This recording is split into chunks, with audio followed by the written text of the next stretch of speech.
it's been amazing as the composer of, because I'm free to actually see it performed for the first time. I gotta say, I'm really impressed. I'm really pleased.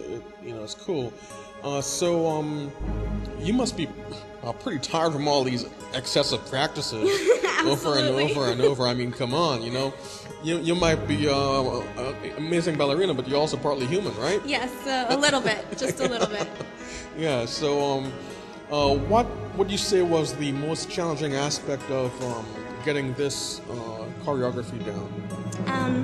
The movement is a lot different than what I'm used to. I'm a classical ballet dancer, but as a classical ballet dancer, you have to also be able to do contemporary works and modern and things like that. It's just not what I mainly do.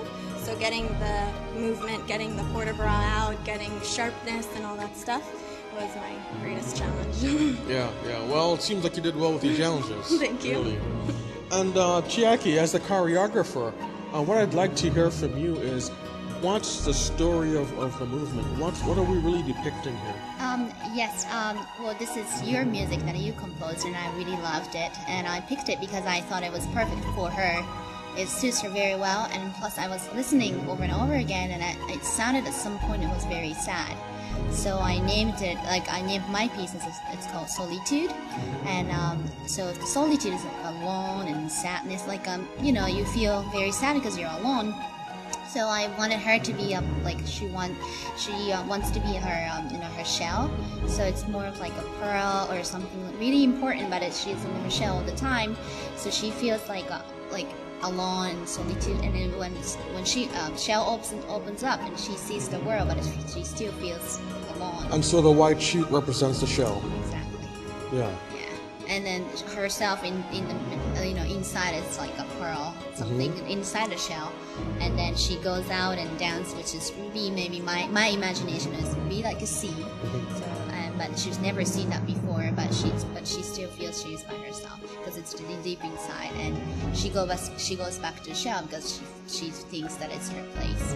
Now, with mixing the classical and contemporary, what kind of challenges do you face coming up with choreography? Because sometimes they could be incompatible, sometimes they could work together. Exactly. Well, I myself is a very classical dancer too, as Sara knows that, but at the same time I've been doing the modern and the contemporary work since I was little, because my teacher really wanted me to go to contemporary studio to work with, and because she thought it was very necessary for a dancer to be very flexible to any kind of dancing, so that when you get to the company or professional level, that just like she said, you are able to adjust or to be able to be flexible to any kind of dancing. So that my teacher was right. I mean, I could do that. I was very pleased that I could do that, and now that I saw all the kind of dancing, that it was easier for me to interpret and then choreograph on her, and then it was on her, it's her piece, so and I know that she can move well, so it was easier for me to. So I guess the last question I have on this is, as you're choreographing, how much did you have to study Sara's movement and her strengths, and to be able to match it? Because you can't just choreograph in the dark. Right. You've got to choreograph for the exact talent. Exactly. Well, I've choreographed a lot, not a lot, but quite a bit to the students before. And I've choreographed on myself before, and it was easier for me because I know my ability. And it was good for me that I could choreograph on her because first of all, she's a professional dancer. So I know her for a long time. How long have you guys known each other? It's probably 9 years. Wow, that's a long time already. And she was she was so little. I mean, she's so young, but she's grown so much. And then I've seen her in a contemporary piece before, and she's a very smart girl. So I was very free. I felt very free to choreograph anything. Okay. I didn't feel limitation. I didn't feel like it's you weren't boxed in. Right. So that was easier for me. That's why.